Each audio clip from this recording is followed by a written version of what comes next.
जय श्री हरि विष्णु, राधे राधे। दोस्तों, आप सभी का मेरे चैनल में बहुत बहुत स्वागत है। आज हम आपके लिए फिर से एक कहानी लेकर आए हैं, भगवान के सच्चे भक्त की कहानी। गांव के बाहर एक कच्चा तालाब के किनारे एक ठाकुर द्वार था, जिसमें बहुत सारी ठाकुरों की मूर्तियां रखी रहती थी। लोग प्रतिदिन वहां आकर माथा टेकते व भेंट अर्पण करते थे। धन्ना पंडित भी ठाकुरों की पूजा करते, स्नान करवाते व घंटियां खड़काते रोज देखा करते थे। भक्त धन्ना जी का जन्म मुंबई के पास दुहान गांव में एक जाट घराने में हुआ था। धन्ना जी के माता पिता कृषि और पशुपालन करके अपना जीवन यापन करते थे। वह बहुत निर्धन थे। जैसे ही धन्ना बड़ा हुआ, उसे भी पशु चराने के काम में लगा दिया। वह प्रतिदिन पशु चराने जाया करता था। धन्ना अल्पबुद्धि होने के कारण वह समझ नहीं पाता था कि ठाकुर जी के द्वार पर पंडित जी लोग क्या करते हैं। एक दिन उसके मन में आया कि देखते हैं कि क्या है ये सब। उसने एक दिन पंडित जी से पूछ ही लिया कि आप मूर्तियों के आगे बैठकर क्या करते हैं। पंडित जी ने कहा, ठाकुर जी की सेवा करते हैं, जिनसे कि मनोकामनाएं पूर्ति होती है। धन्य ने कहा, यह ठाकुर जी मुझे भी दे दो।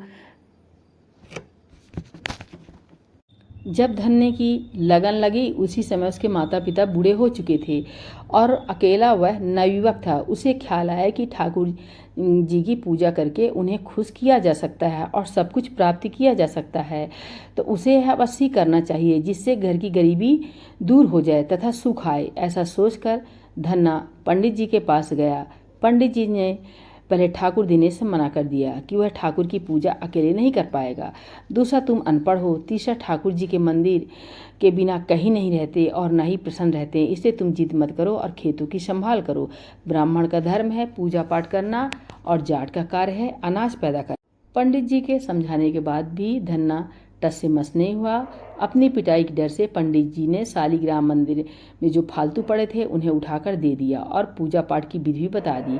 पूरी रात धन्य को नींद नहीं आई। वह पूरी रात सोचता रहा कि ठाकुर को कैसे प्रसन्न करेगा और उनसे क्या मांगेगा। सुबह उठकर अपने नहाने के बाद ठाकुर को स्नान कराया।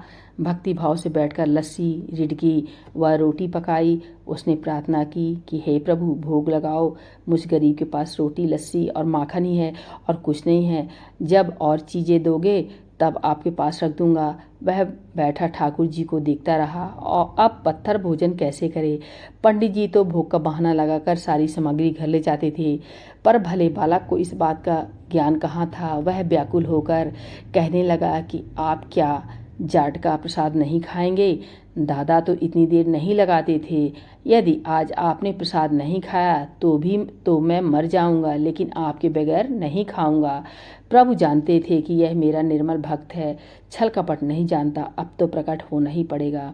1 घंटा और बीतने के बाद धन्ना क्या देखता है कि श्री कृष्ण रूप भगवान जी रोटी मक्खन के साथ खा रहे हैं और लस्सी पी रहे हैं। भोजन खाकर प्रभु बोले, धन्य, जो इच्छा है मांग लो, मैं तुम पर बहुत प्रसन्न हूँ। धन्य ने हाथ जोड़कर विनती की, भाव जो तुम्हारी भक्ति करते हैं उनके कार्य संवार देना। मुझे गेहूं, दाल व घी दीजिए, मैं खुश हो जाऊंगा। यदि जूते, कपड़े, 7 प्रकार के अनाज, गाय या भैंस, सवारी करने के लिए घोड़ी तथा घर की देखभाल करने के लिए सुंदर नारी मुझे दे दो।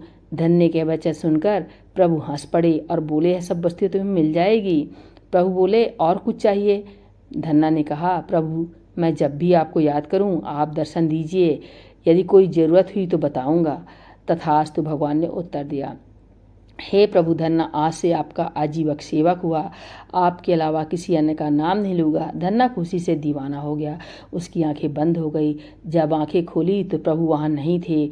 वह पत्थर का शालाग्राम वहाँ पड़े थे। उसने बर्तन में बचा हुआ प्रसाद खाया, जिससे उसे तीनों लोगों का ज्ञान हो गया। प्रभु के दर्शनों के कुछ दिन पश्चात धन्य की सारी खुशियाँ घर में आ गईं। एक अच्छे अमीर घर में उसका विवाह हो गया। उसकी बिना बोई भूमि भी फसल लहलहा गई। उसने जो प्रभु से मांगा था उसे सब मिल गया। किसी ने धन्य को कहा, चाहे प्रभु तुम पर प्रसन्न है, तुम्हें फिर भी गुरु धारण करना चाहिए। उसने स्वामी रामानंद जी का नाम बताया। एक दिन अचानक ही रामानंद जी उधर से निकले।